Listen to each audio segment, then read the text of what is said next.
Attention musicians of all levels. It's not always easy picking out a song by ear. Sometimes you need a little help. Well, I have the app for you. Whether you're a professional musician or a beginner, Ultimate Guitar is an amazing app. For just $2.99, you get the chords and tabs on guitar, bass, or ukulele for over 1 million songs. They're all available at your fingertips. You also get tools like a tuner, metronome, chord library, lessons, videos, and more. You can find out any song you want. It also has like transpose button. It has auto scroll that you can change the speed to so you can play along with the song. A lot of the songs have the lyrics there so you can sing along with them. Ultimate Guitar is an amazing app. Just go to ultimateguitar.com or download the app to your phone today and start playing. Start playing any song you want. Ultimate Guitar, that's the place for you. Let's get down. And you may ask yourself, well, how did I get here?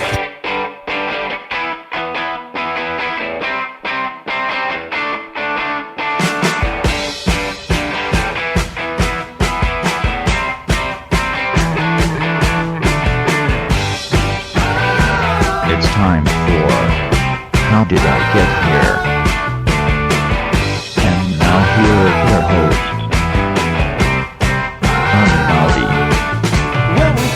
All right, hello, I'm Johnny. I'm your host. Welcome to the show. I hope you guys all had a good weekend, whatever it is you did this weekend. It was a gorgeous weekend here in Austin. I was off. I did not have any gigs this weekend, so I took full advantage and did a lot of stuff with friends. On Saturday, I went and saw Cocaine Bear with my friend AJ Vallejo.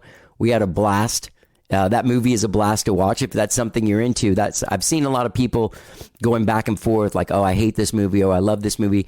Basically, if you want to go see a bear do cocaine for an hour and a half and kill people, that's a good time. It can be done artfully and with humor, and that's what they did with this movie. And I had a great time watching it. AJ and I ate a lot of snacks there at the movies, and it's fun going to the movies with your friend, like someone you know you're going to have fun watching this movie with. We both laughed our asses off and had a great time. So fantastic. Then Sunday, I went and saw that Unity show. You heard Graham Weber on the show last week from Restos, and he put on this show with his friend, with our friend Graham Wilkinson. They have this charity organization called Graham's Give Back, and they were giving money to Dawa and giving money to Free Lunch and some other organizations, and they had a great lineup out there at Hotspot. Great place to go see a show. The lineup was Heartless Bastards, DZ Brown, Kevin, who has Primo the Alien, and Sarah Dawsey and MC Glazer. It was fantastic. So it's the first time I've seen them. They're all friends of mine. I work with all of them in some way musically,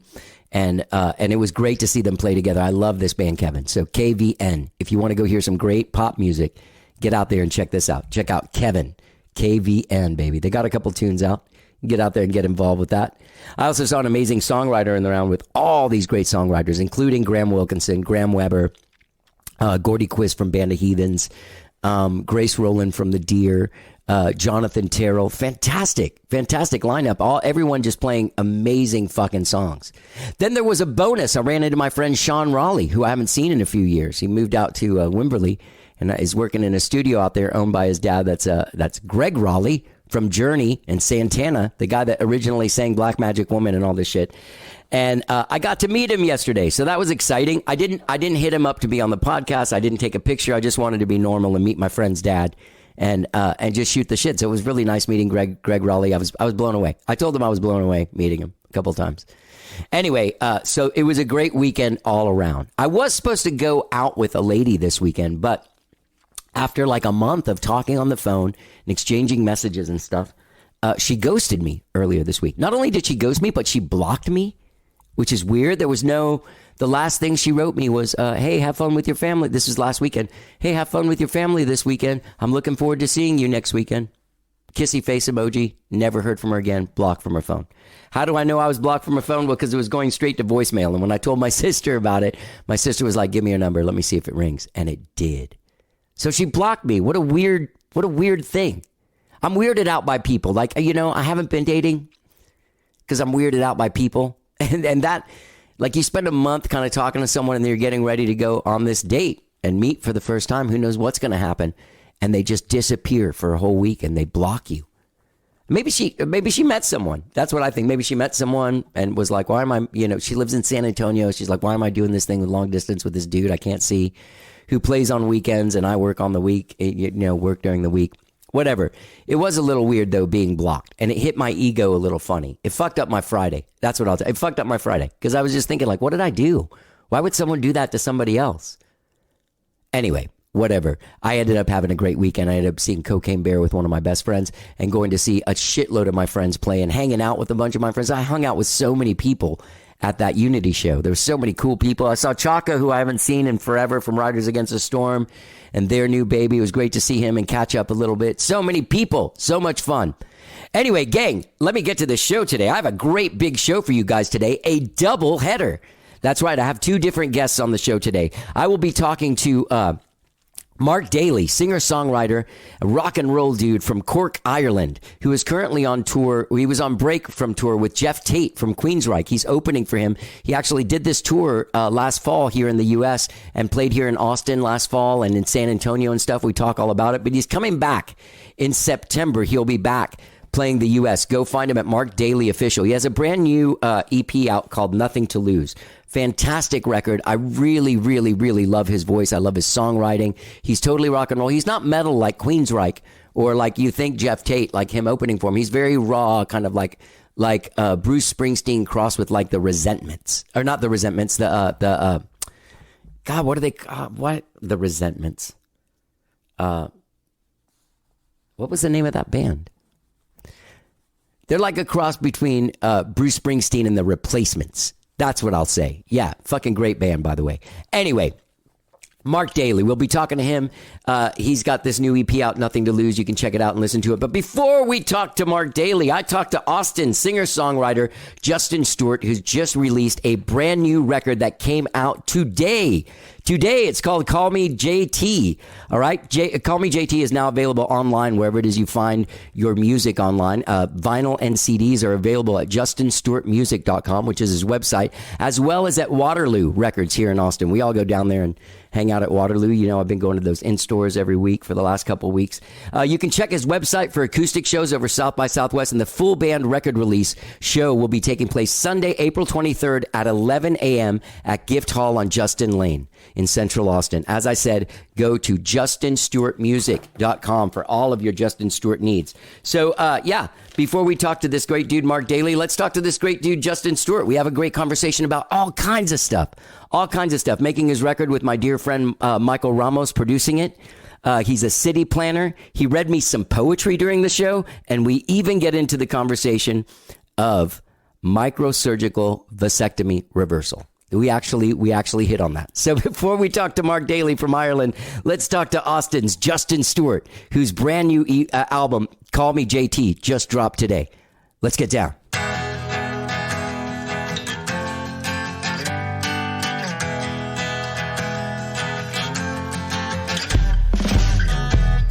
To give my rose, sing your heart out, Rolling Stone.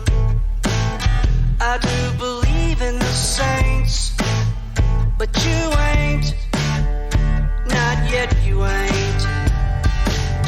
Broken jaw, masterpiece. Yeah, I'm great. Yeah? I'm great, man. Where are Yes. you right now? Where's this location? I am on East 10th Street, Austin, but I'm in a 1990 Airstream. Oh, cool. In my back. Yeah, it's like my office. It's in my backyard. You know, we have alleys over here, and so I actually just took it down off of like way too many blocks today because I'm going to move it down the street. But I've been crawling around under it and lifting too much weight with a little pipe jack. But I'm here. I'm in one piece. You're in one piece, huh? So hey, Thrilled man, to be talking. this record's really cool. Call Me JT. It is. It is super cool. Yeah. I'm thrilled with it. I just lucked out, man. Got to work with Michael Ramos. I mean, the best. So Definitely one of the best. Yeah, it was my pandemic little project, and fortunately, it turned into his, and he really liked it, and you know, That was you guys. You guys you made it during you wrote it, or did you make it during the pandemic? What? Both. Yeah, both. Yeah, both. Yeah, both. Yeah, you know, the pandemic was a real kind of reflection point for me. You know, it was. I wanted to be writing, and I wasn't. So 6 months in, you know, finally kind of got a tune that I really liked, and that's the title track, "Wine Window." And I don't know how it is for you, but usually it takes one or two songs for me to realize, okay, I'm in the zone. This is going to be an album. And so, after that, after 6-8 months in, I was really off to the races, and the writing came really quick. And, you know, I found a lot of similarities of the kind of the discourse, what the collective was going through during the pandemic and all the space and time. I felt that was very familiar from when I'd written records earlier, but this time it was happening to everyone. So I found that very endearing, that kind of like, yeah, there wasn't like whatever FOMO wasn't happening anymore. Like it totally was. Everybody stopped. No one. Everybody stopped, and they had to resubscribe to a different timeline. And like I said, I mean, that's, you know, I'd done 3 records.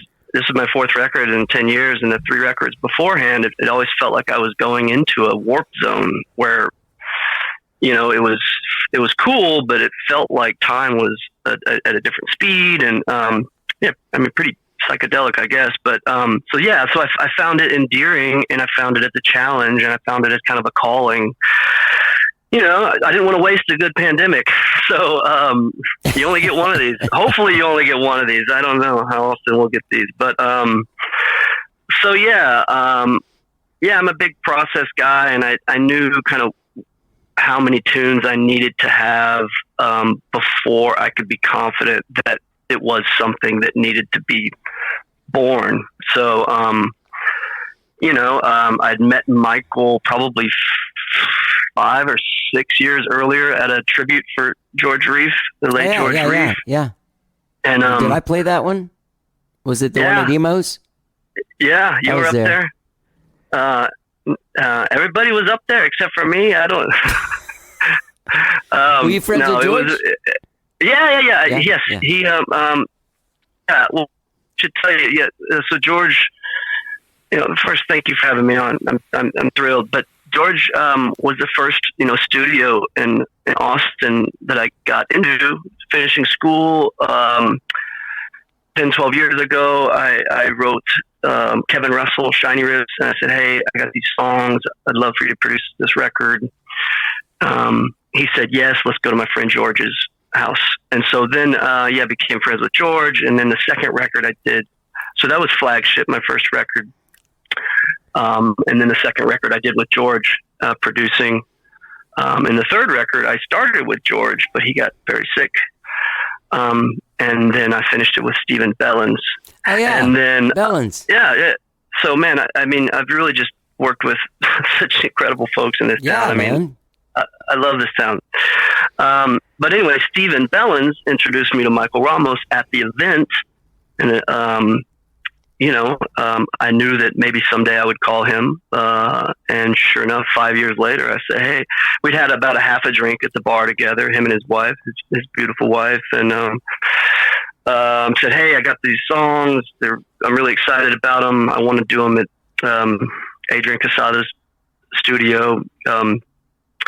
Would you come and produce? And man, he was eager and available, and just a thrill to work with. I'd never worked with it. Yeah, go ahead. Sorry.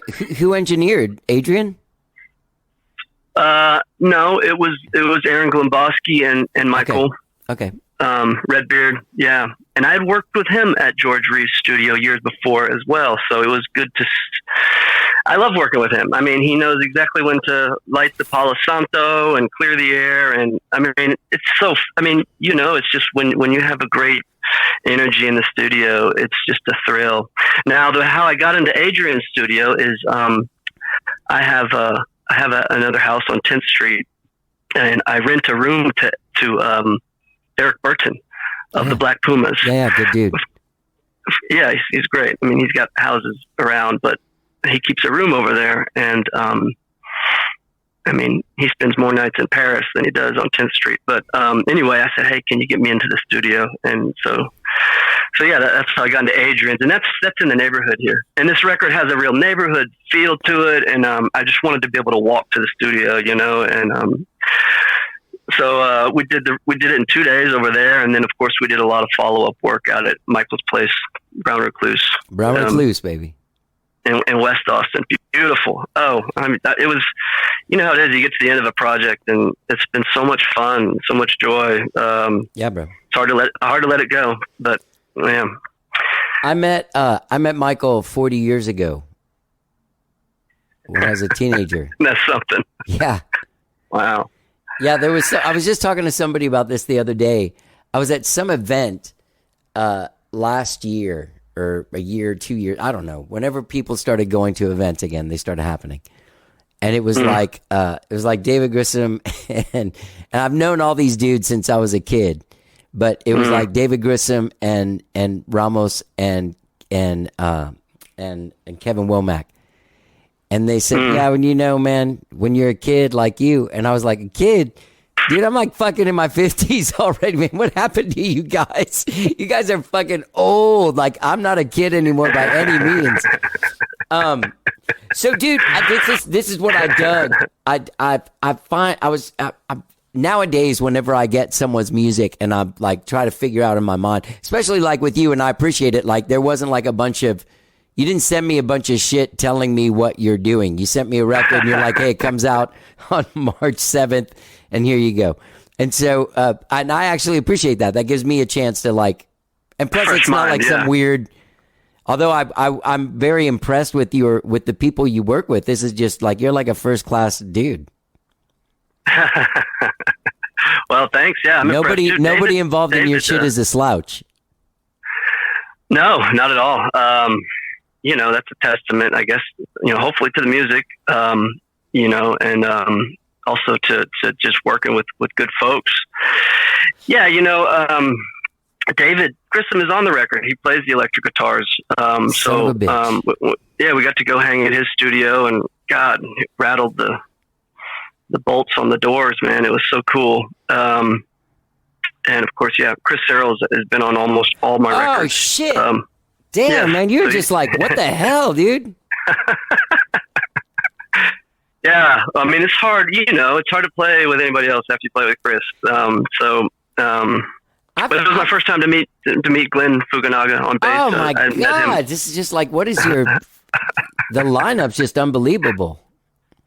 Oh man, yeah, I'm blushing. Well, yeah, I mean, we did 5 songs a day. I never do 5 songs a day. I do 3, maybe 4, but man, we did 5 songs a day, and Michael was just great. The vibe was great. I mean, I don't know if you've been to Adrian's place over there, but it's so industrial feeling, and kind of, I think he's actually moving his studio. I hope he doesn't, but yeah, it was just great all around, and I was ready.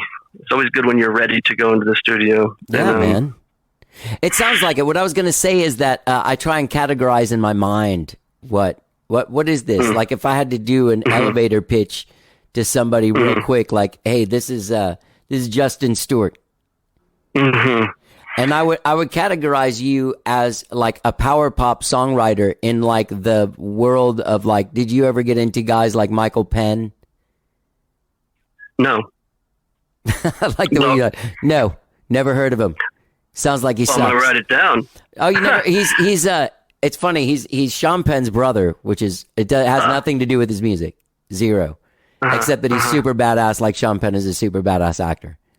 Oh, okay. But he's married to Amy Mann, like that kind of people, like Amy Mann, like these kind of people that listen to the Beatles, love rock and roll, and are in themselves like a singer songwriter, but you do it in this vein of like a very excess. I am in that same category.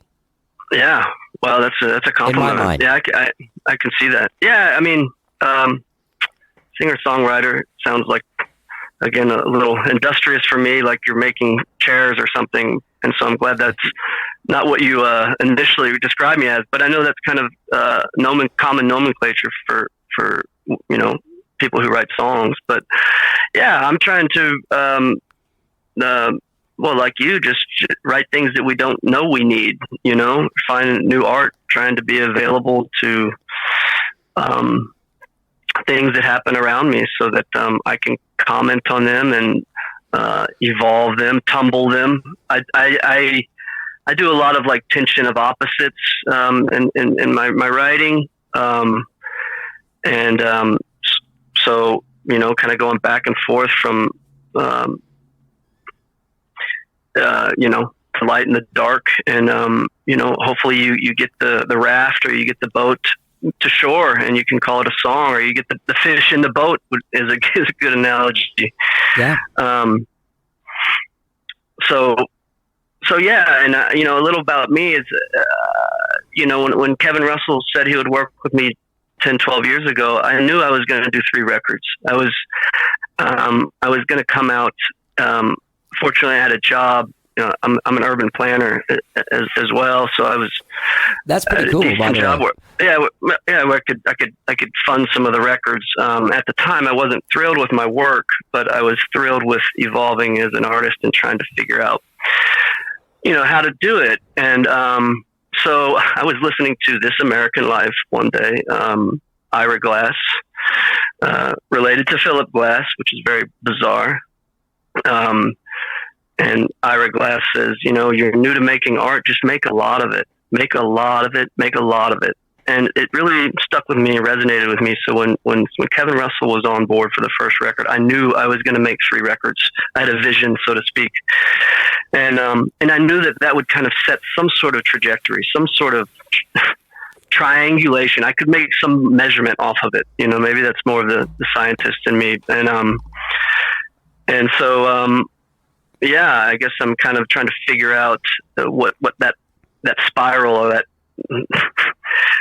Fibonacci spiral looks like, but it feels good. And it feels like, I'm really glad that I have, 1, it gets your process down.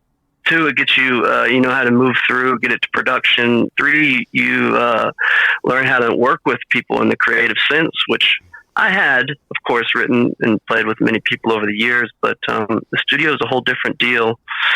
By the way, there's a joke. Let's see, how's it go? Philip Glass. Knock, knock. Who's there?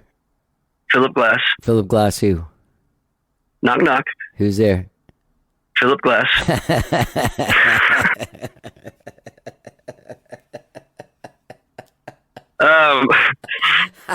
So hey, I know you. It's good, isn't it? I know this is a little different here, but I wanted to take the opportunity to read a poem from a mentor of mine, because when I listen to your show, I'm really just mining. I love hearing how other people work, but I'm also really trying to find things to put into my tool belt, And so this friend of mine, Pittman McGehee, who lives in South Austin, he's a poet. This is his book, one of his books, Growing Down.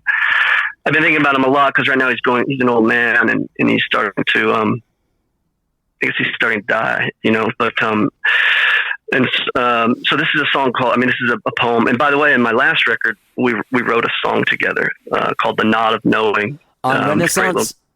On Renaissance. That's yeah, a Knot great of Knowing. record, man. Well, thank you. Yeah, you listened to it. Thank you. Yeah.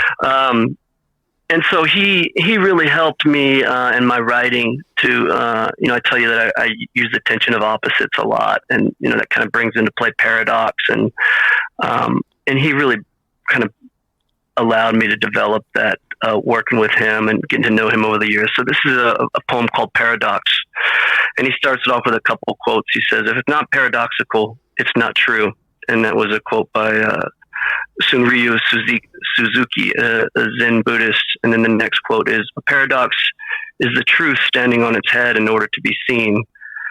And that's by this fellow, the Prince of Paradox, Mr. G.C. Chesterton.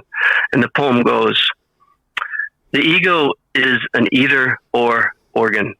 Its job is to differentiate. Paradox dictates an either-and-or world. Black, white, true, false, right, wrong, good, bad. The ego split. How difficult that two things can be true at once. How expensive to live with non-dual mind. Yin and yang, each opposite copies the other within. Truth is tension, conflict, friction between held opposites creates heat for evolution and transformation. Not everything that feels bad is bad. Not everything that feels good is good. Is that a good or bad thing? Yes. So that's some Pittman McGehee, and I just wanted to kind of send him a hello, and he hasn't written me back in quite some time, but anyway, so yeah, I'm a big mentor guy, and I like some of the producers and folks when I meet someone and they're willing to work with me, I just want to soak it up. And sometimes the producers kind of in and out as they should be, because it's they got to get paid. And back to call me JT, which is a paradox. I am Justin. I am JT, and that is intentional. It's playful but intentional. I just lucked out with Michael that the pandemic was kind of happening, and we got to push this record as far as we did. So I really am thrilled to be on your show to kind of promote it, and looking forward to. Bless you, young man. Bless you. That's the deal. That's the deal, So Johnny let me ask you this, bro. When you go out and start performing, like you're going to do a show, do you have a date yet for a show? I played last week at the Saxon Pub, and I love that place. But man, I'm pulling teeth to get something in the books right now, so I'm working on it. It's tough, man. Everybody came out swinging like after that pandemic. Like there's like half the places to play, and like 10 times the music people, artists, whatever we're called. Well, I was ahead of my time. I was ahead of my time with calling my last album Renaissance, but I'm glad I did it, because if I called it Renaissance now, then I'd be behind Beyonce. But I think coming out of a pandemic is a beautiful thing, and I hope and pray and expect that we will be bombarded with all different types of artists and art over the next couple of years as people come out of their caves. Or else, what are we doing? But wait. Yeah, maybe that is part of it, Johnny. I'll get some gigs. I have What's your band when you play live? Do you play with the band? So, does that mean? Are you there?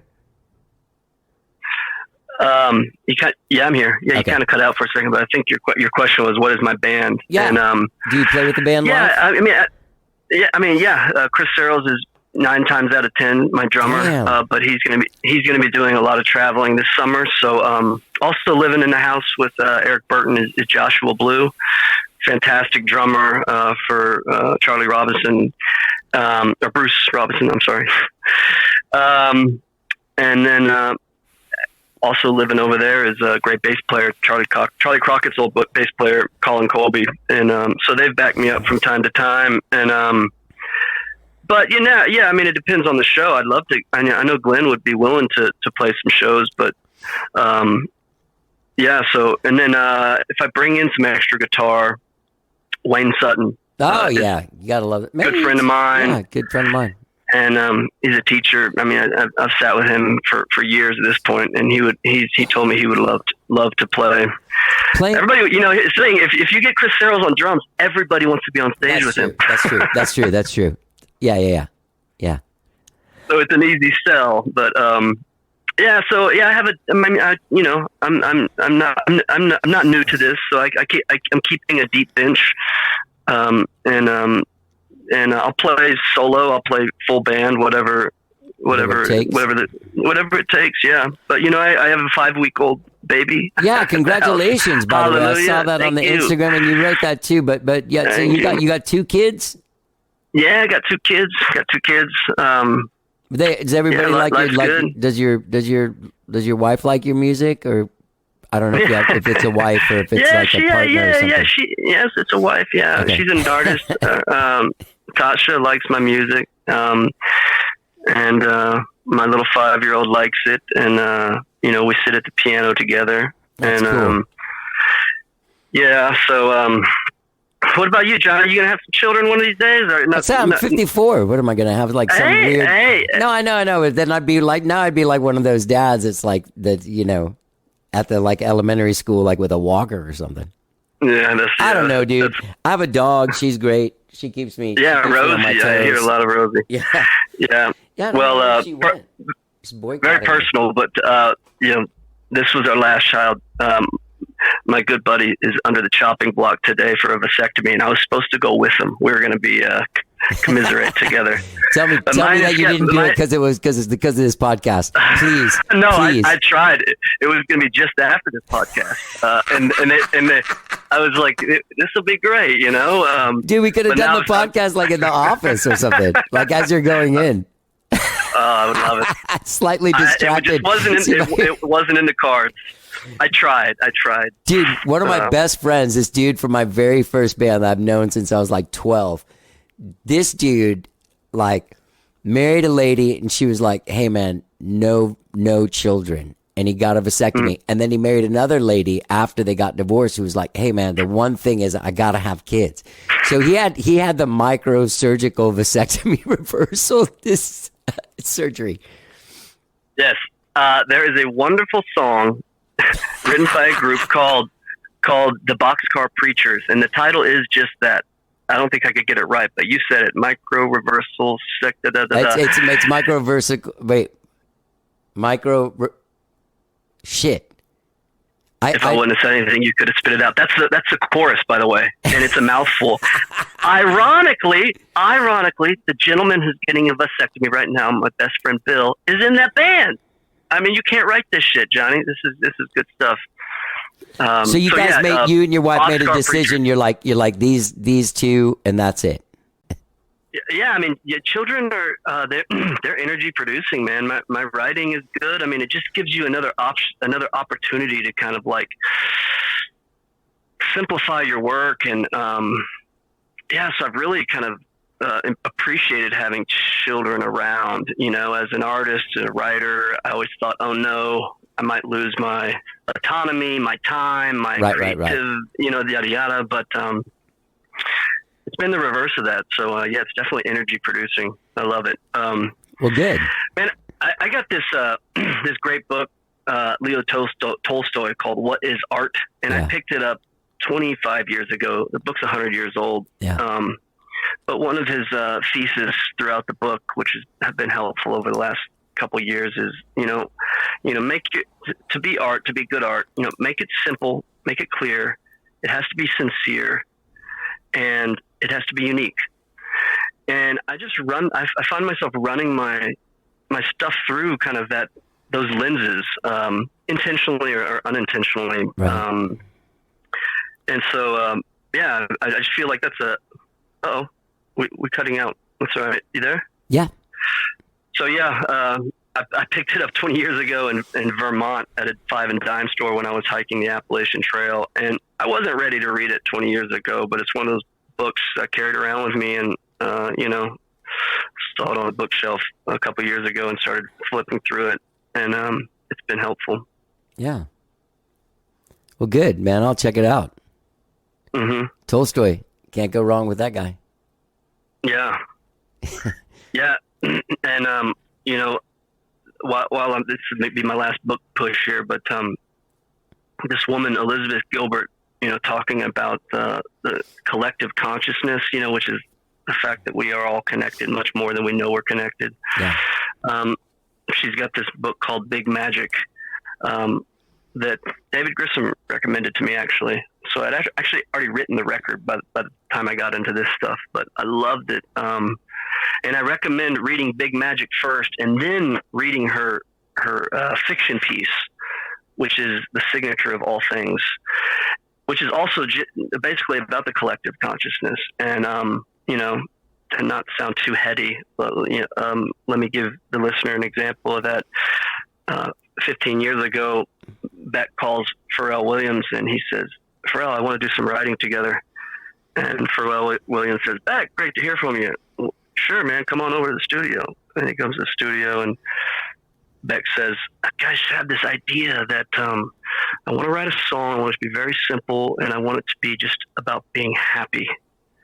And Pharrell says, oh, you mean like this? And he hits go and it's clap along if you feel with a room without a roof. And Beck was like, oh, shit, you wrote it. You wrote the happy song. So, fuck, I guess we're not doing that together. But that's the idea, is that these ideas kind of come around the collective. And, you can take that notion, you can take that idea and develop it. Then and there, it might circle around once or twice over the next couple of weeks, but then it's gone and someone else is going to pick it up. And then you'll be kicking yourself, saying, oh, I had that idea. Yeah. But I find that as a very endearing part of, of what connects us and keeps us kind of moving the same wheel or moving the needle forward is, being available to that, trusting that collective consciousness. And so, I strive for that in my work as well. Right or on, man. Entertaining the ideas that do come to us. Yeah. I mean, I see it in my song groups. I do song groups and I got a lot of songwriter friends and we'll share stuff and I'll just be like, holy shit, I'm writing something so very similar. And it just gets me excited, man. It's just like it's plugging, it's tapping into an energy that's greater than the self. And, man, what a better way to write when you're kind of feeling that, I don't know, being a conduit. Yeah, man. Yeah. Totally. Mm-hmm. Well, man, this record drops March 7th. A lot of the singles are available now on Spotify and stuff. People can get out there and find you. I'll put a link to the Spotify and to your Instagram and stuff. But thank you. Yeah, Call Me JT out March 7th, and you'll be playing around Justin Stewart and his group of merry rock stars. I'll be playing around, Johnny, and next time I see you out when I see you out at the club, I'd say twice over the last couple of years I've been at a show and the front woman on stage says, we've got a distinguished guest in our audience today, Johnny Gowdy. And they mention you and your podcast and man, I mean, and you're usually with a very beautiful woman. And, it's next time I see you, I'll give you a hug or come say hi, but your work is just great, and it's such a resource for me. So thank you so much, man, for being available. Thanks a lot. And responding. And I look forward to meeting you in person very soon. Yeah, man. Me too. Likewise. Let me know when you're playing. I'll let you know when this drops as well, dude. Okay. Yeah. Thanks so much, Great Johnny. meeting you, Justin. Congratulations Bye-bye. on the record. Hey, thank you.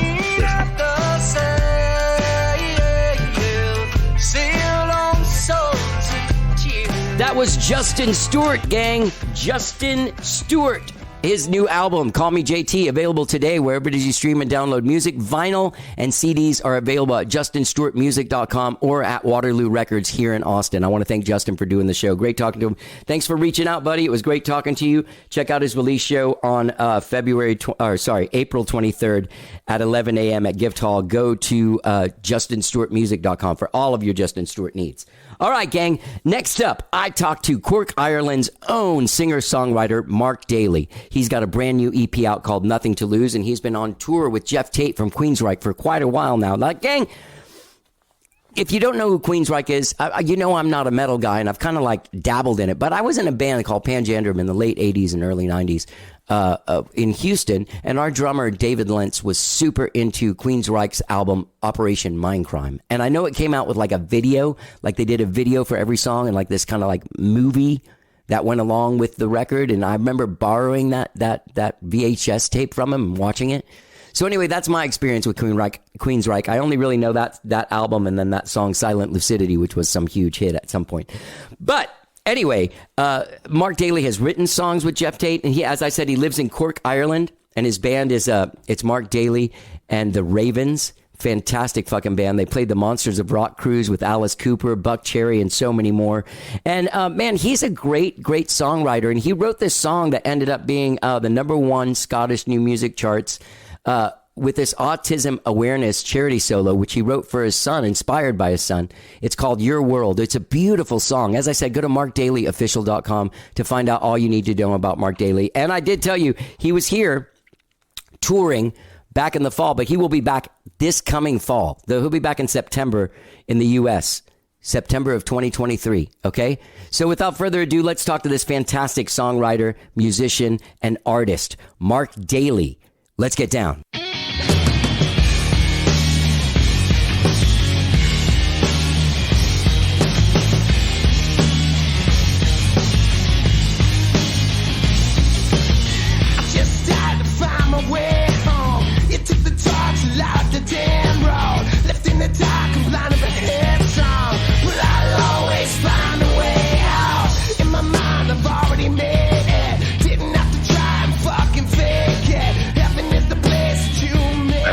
You're on coffee time and I'm on whiskey time. Oh yeah. Well, it's evening. It's probably whiskey time right now, but I have a function I have to go to after this, and I was realizing that I was feeling like I wanted to put my pajamas on probably after we had our conversation. So I thought maybe a little get up and go. How are you, man? Are you on a break from touring right now? Are you in the middle of it? What's going on with you? On a break now and back in Ireland.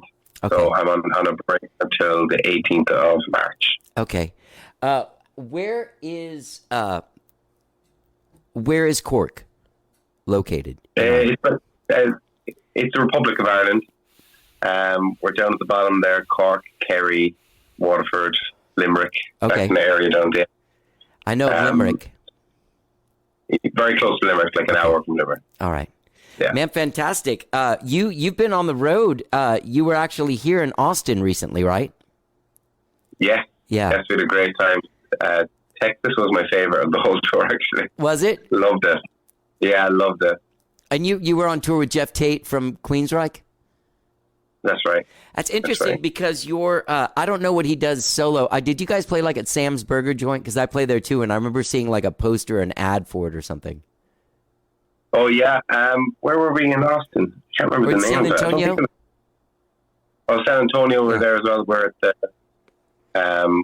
what was that place called? Oh, the Aztec. Yeah. Aztec. That was like the #1 gig on the whole tour for me. Yeah, that's a great place. I played there. I like that place a lot. What a beautiful area. That river walk and everything. We had such a nice day before the show, and then the show was incredible. Fantastic, man. Dude, so when Jeff's playing live, does he have a full band and everything? And he's rocking? Full band. Okay. He's playing all this tour was all the greatest hits. So he was playing everything from the very start of his career. Okay. All the way through. That was a lot of fun. Well, you as an opener, like your like that Got to Run song and Nothing to Lose, these are like, the songs are like, they're kick-ass rock songs, but they're a little more like rock and roll than like metal or prog or like whatever it was that Queensryche falls under. 100%. It's definitely a different style of music, and for some reason, just the way that we do it, it works. It like, you know, as the opener, like the job is to warm up the crowd and get them going, and we just had like the best time doing that because we just came out and just pure rock and roll, got stuck into the songs, was able to like connect with the audience every night, like to a ridiculous level. I could like literally was gobsmacked every night seeing how people took to us on the tour. So I was like, we were in our elements opening for Jeff. Like, couldn't have been happier to be doing this. That's amazing, man. Amazing. And you have sorry, go ahead. Yeah, we'd finish the shows every night and there'd be like a queue at the merch booth to come up, and I was like, is this for us? Is this real? You know, it was great to have that feeling. Yeah. Well, it seems like just from what the videos I saw and stuff, like you have a very like take no prisoners, leave nothing up there. 100%. In fact, if I was Jeff, I mean, I know Jeff's an incredible singer and all this stuff. I don't know if I'd want a band that was as on fire as y'all seem to me. But luckily, there's a couple of boys. In it, like this is another thing why we touring together makes so much sense, is because a couple of the lads in the band actually play in Jeff's band. Oh, that's great. So, and it works really, really cool on the road because we're all best buddies, and so when we play, so they're all warmed up, ready to rock, especially by the time they're going out for a second time. Yeah. So I thought the dynamic we've just somehow fallen into just makes sense, and it's been great. That's great, man. And it's great to have, you get to play to an audience every night. It's just up to you guys to win them over. They're going to be there. Totally. You just got to get them. And I love that feeling. Yeah, I love man. that. And also, I love the feeling like nobody knows who we are. Right. Yeah. And nobody knows the song, so we can just go out and like go nuts. Yeah. And I love that. No pressure there, really. Yeah. It's like, oh, the opener, they kind of sucked, or, oh, the opener was great. And so we can go out there and, like, that's our mission every night, is for people to walk away and go, well, if they come into town, I want to come see them play. And that was the reaction that we seem to have been getting every night, which was crazy. That's what you're supposed to do, man. That's awesome. That's awesome. Yeah. So, are you going back out now again, like soon? March in Europe. Okay. We're starting off in Poland and Germany, and around Europe for about a month, and then we're releasing another EP as well. We were going to do an album, but we're just going to do a couple of EPs first while we're building, which seems to make more sense at the moment, and then a couple of more tours, hopefully towards the later part of the year. It's weird. How old are you? How old of a guy are you? 33. Okay. All right. So this isn't like the music business being weird isn't that weird to you. I'm 54 and it's weird to me because I went through the normal times. Yeah, I can't wrap my head around it. That's why I kind of just am going with the flow with this whole thing. And just not like, we used to be kind of like in projects I've been involved before. It was always rush, get it out there. But now it seems like, let's do a few singles, let's do a couple of EPs, and not rush through it, which seems to be a nicer pace about it, I think. Right. The band you were in before, it was the Voodoos? Yes. Yeah. Yes. Do you have fond memories of that? Big time.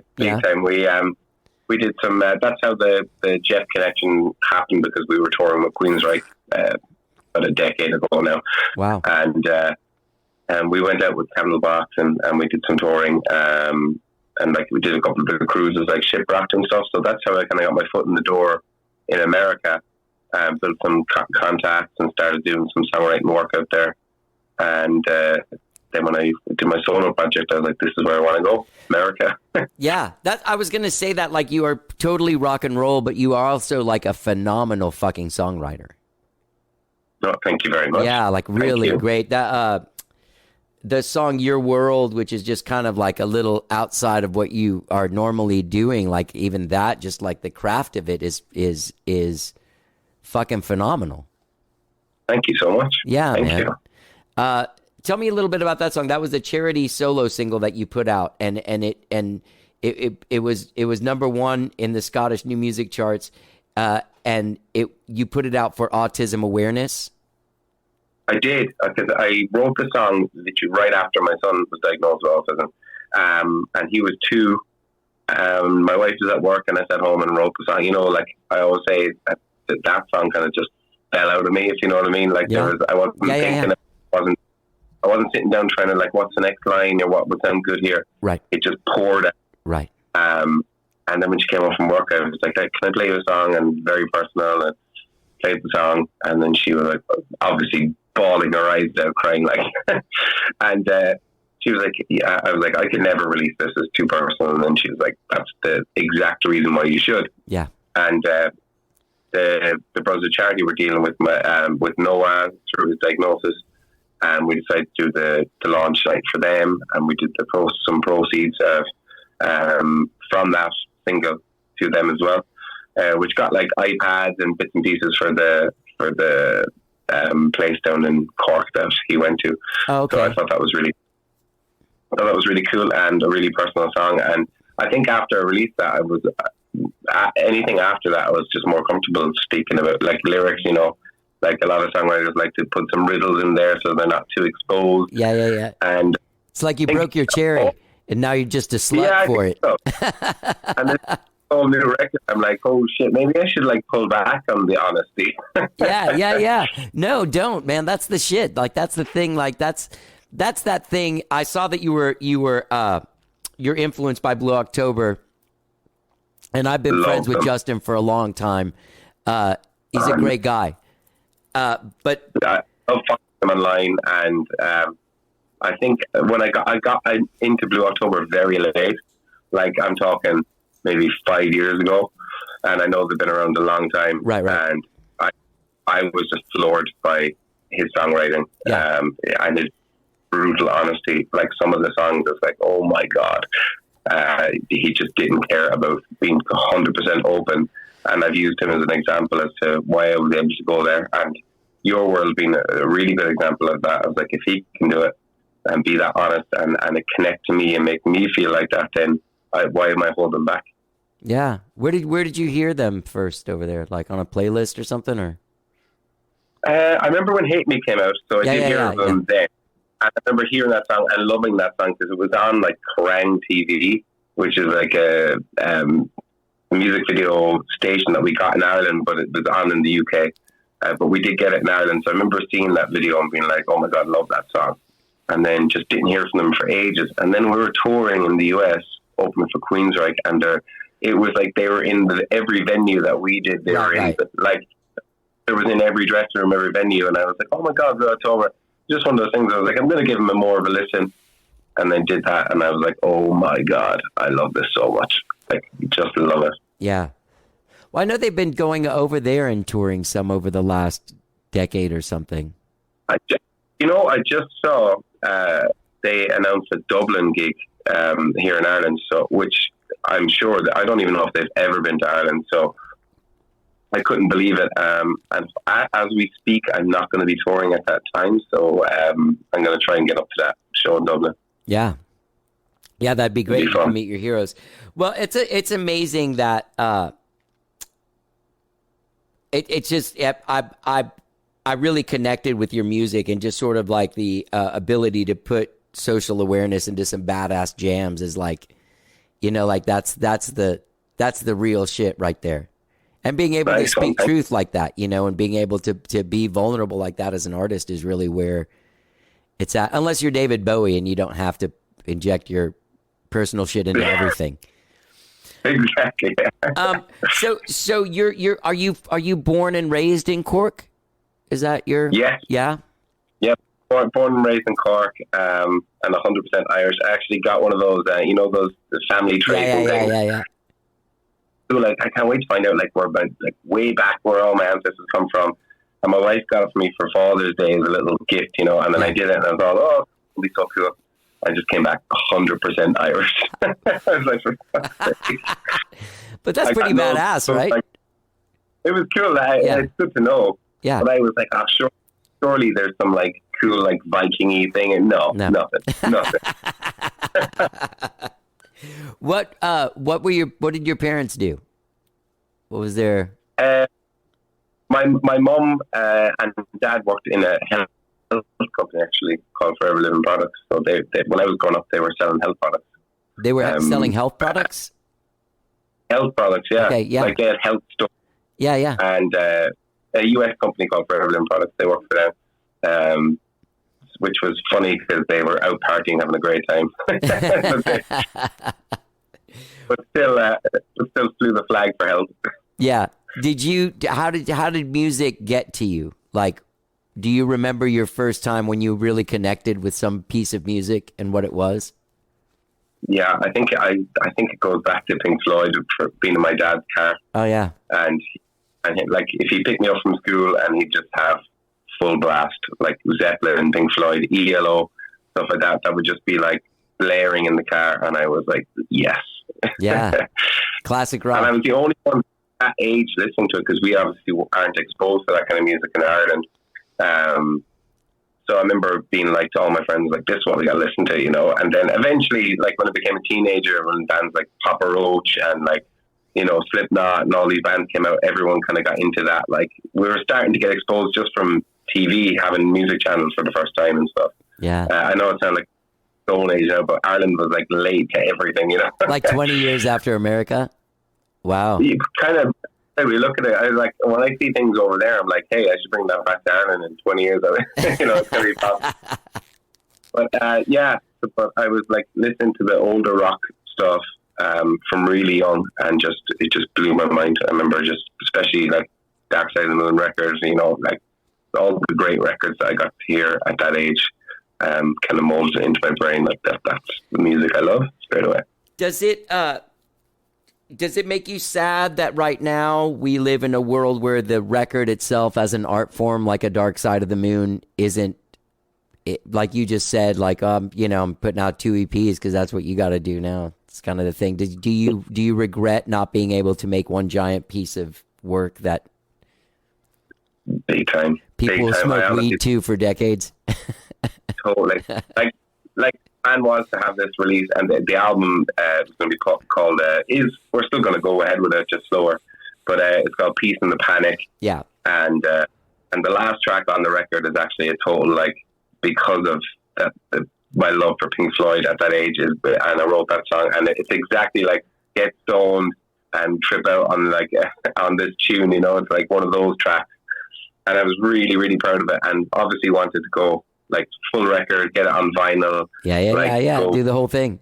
But it'll still happen, but just it's obviously like at the moment when you're trying to get like your name out there, it's better to do some singles, couple of EPs, and just kind of be constantly releasing something as opposed to just releasing something once and then it's out there.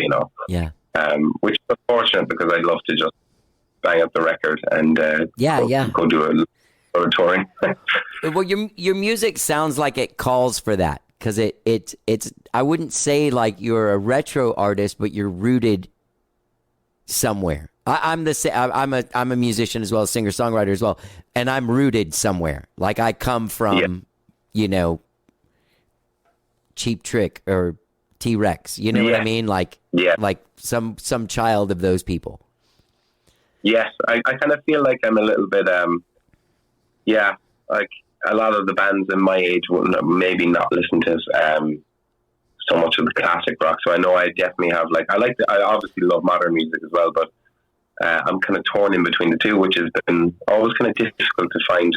Like when it comes to recording, to find my style, because like a record label or if you're doing a radio campaign or anything like that, they want to know exactly what your style is, and I'm like, I don't fucking know. I think it's rock and roll.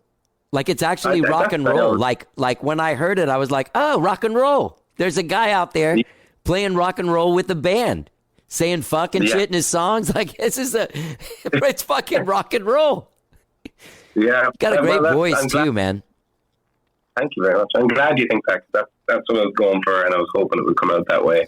And some songs I can pull back and go a bit softer, and then I like to get stuck in and go as heavy as possible as well. Yeah, well, it's cool because you do have you do have that kick-ass jam thing, along with like this ability to write songs on a level of like a Jeff Tweedy or Ryan Adams or something. You know what I mean? Where you're really telling a story, and there's bridges and stuff. Like you have killer bridges, by the way. You write really great bridges. Do you know, I was in the band before, and that was like, they were like, what the fuck is with you and bridges? And I was like, I just love, the weirder I go on the bridge, the more I enjoy it. Right. Well, I mean, that song makes sense, and then like, it was like the bridge is kind of the fun place to go, isn't it? Yeah, that's always like your chance to like write a new song. Yeah. You know totally. what I mean? A mini song. Totally. Little 8-bar song. It's fucking great. So when you got an instrument, did you ask for an instrument? What was or did they say you're going to learn an instrument? Or were you like, hey, I want a guitar, guys? The first instrument I got was actually trumpet, and I was like obsessed with that for a few years when I was a kid. And then I was like, this isn't cool. I was like, I actually did love it, but then I was like, I want to get a guitar. And then I kind of picked up the guitar and got lazy with it, and I was like, nah, I'm just going to sing. So when I started playing in bands, I was like, I'm just going to sing. And that's what I did in the Voodoos. Like they wouldn't let me pick up a guitar. They'd be like, no, because I was that bad, you know. But when the Voodoos finished up, I was like, shit. I was like, the band's gone, and I'm just on my own now. And I was like, I got to figure this out. So I really, really got stuck into like the guitar and the love for guitar and writing songs on guitar. So I learned, like, obviously started off just learning loads and loads and loads of covers, get comfortable, and then I just started writing songs myself, as opposed to in the Voodoos I was just writing lyrics. And now, like, the fact that I get to create with the guitar, I love it. So I'm so grateful that I got stuck into it. And were you able to like GarageBand and shit was around by then, right?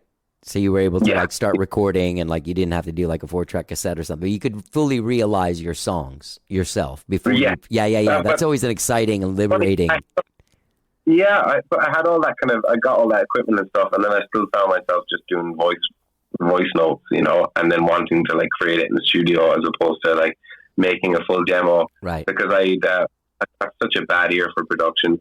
I just like, so the best thing I can do is write the structure, write the lyrics, and play the song acoustically, and then bring it to a professional. Right. Because if I start adding drums and doing stuff, I just fucking ruin it. Oh, all right. I do both, and I've had to here. Maybe you can see this if I turn it this way, but I have like a whole like thing with NS10s and pianos and all that shit, and no.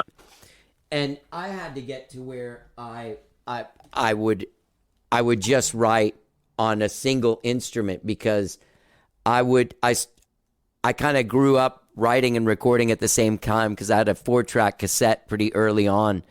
But nice. But I noticed that I get so lost in like a kick drum sound or a weird keyboard part that I'd lose the song I was writing. Yeah. Like it would evaporate, and I'd be like, oh shit, where'd it go? Totally. Yeah. I totally get that. Yeah. It's funny. So now you just do a voice memo, and then you just present it to the band, and then they work it up. And well, with the record, because it was lockdown, I just went to Germany, and I was working with Sasha Bates from the band Avantasia. And we just sat down, and he was like playing the songs, and it was acoustic and playing, and then we kind of built them together in his studio in Germany. And the plan was to do like a full, like we wanted to do like the full band like live recording kind of thing. That was kind of the dream at the start, but then obviously because of COVID, at the time we weren't able to all get together. So we just did it that way, but it turned out great. And like working with Sasha just blew my mind.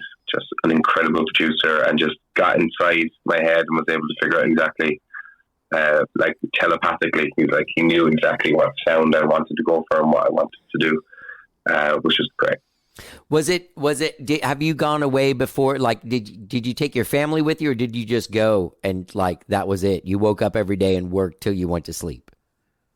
Oh yeah, we went over. I think I was there for 2 weeks, and it was 18-hour days on my own. I just went over and it felt like 5 minutes. You know, it was like, what do you mean it's 3 a.m.? And I'm like, what? I was like, I thought we were just getting started, and we started at 8 a.m. You know, I was like, oh my god. That's awesome, though. But that's what was great working with Sasha. It's like I love that environment of just like we just get lost in it, as opposed to like I've worked in studios, like you know when you're doing like a single or something in Ireland, and it's like okay, arrive at 10 a.m., finish by 5 p.m.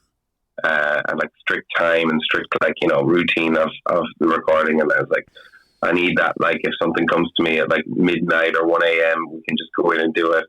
Yeah. I don't think you can put a stop on that creative thing once you're flowing on it, you know? Yeah. You know, it's funny. I work with a guy that won't like, it's so like, he's ridiculous. Like he sometimes I think he goes too long. You know what I mean? On a regular basis. But a lot of it is there are a bunch of guys now like, hey, I work 10 to 5 and then I stop at 5. And I'm always like, but what if you're just getting hard at 5? Like what's going to happen? Exactly. I feel like I'm a kind of night owl anyway. So kind of like I feel like if I stopped at like say 3 or 4 in the evening, it would be an awful day, you know.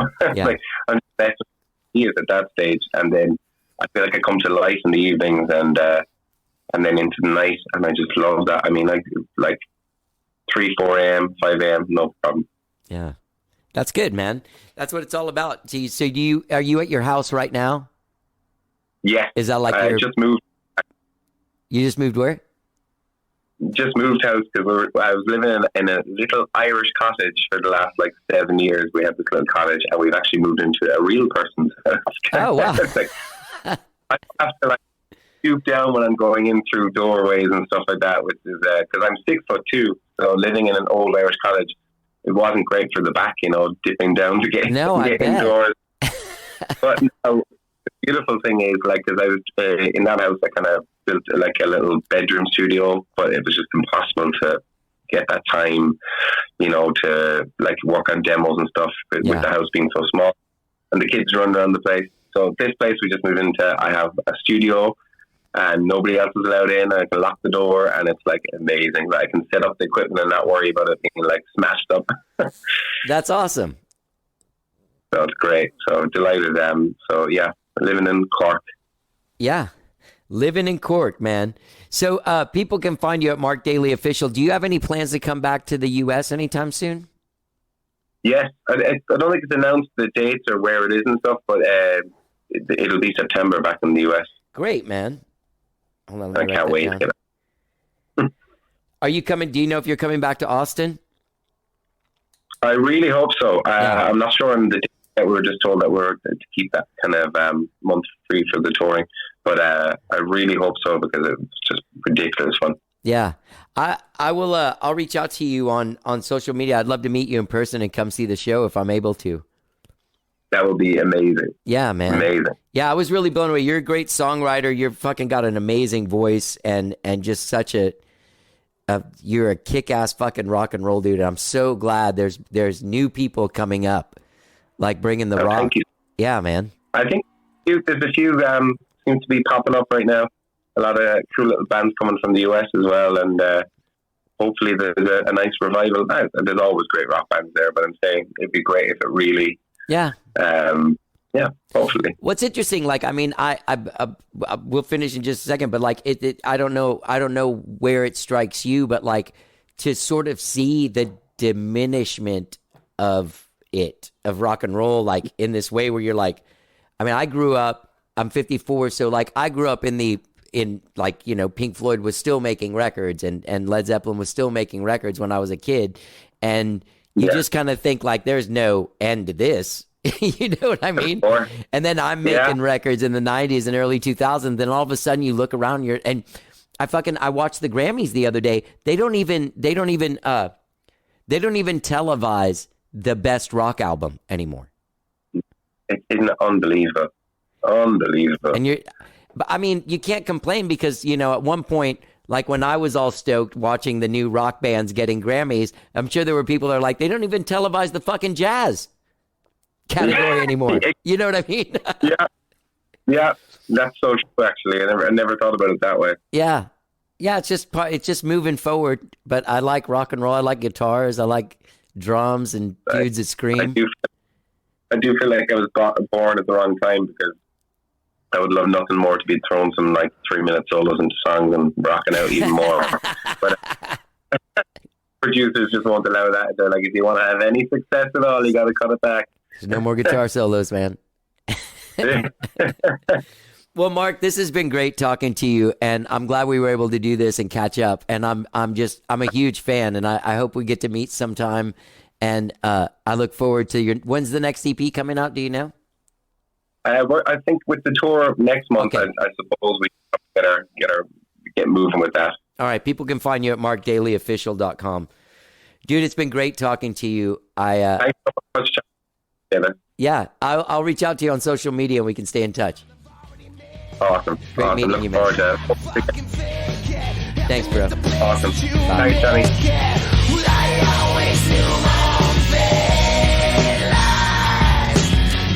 All right, gang, that was Mark Daly. Check out his EP, Nothing to Lose, available wherever it is you stream and download music. Go to markdalyofficial.com to find out when he's coming to a town near you. He will be back in the U.S. in September from Ireland. Yeah, what a cool guy, man. I really enjoyed talking. His record's fucking great, so get out there and check it out. And don't forget, check out Justin Stewart's album, Call Me JT, that just came out today. That was a great conversation. I want to thank him for reaching out and coming on the show. I want to thank all of you for listening. And don't forget, when you're out there checking out markdalyofficial or .com or justinstewartmusic.com, you can subscribe to this podcast wherever it is you find podcasts, be it Apple Podcasts, Spotify, TuneIn, Overcast. Leave us stars, leave us comments, let us know how we're doing. Follow us on Facebook. How did I get here? You can follow me on Instagram and Twitter. I am at Johnny Gowdy. Do it up, baby. Have a great week, whatever it is you're doing, okay? I'm headed to Arizona to do a gig. That's what I'm doing this week. I got to do a thing. I'll tell you all about it on Friday's show. Let's get down.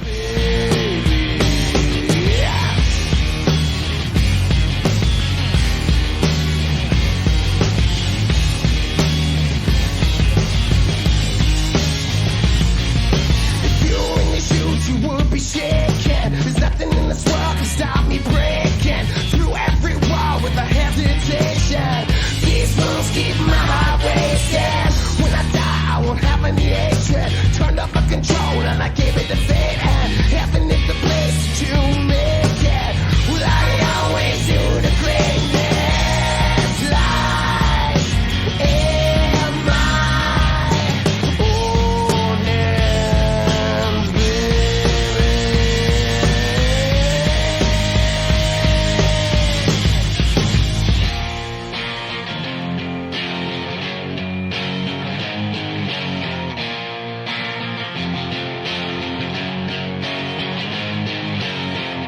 all the things that I've created, I patiently waited to make come true.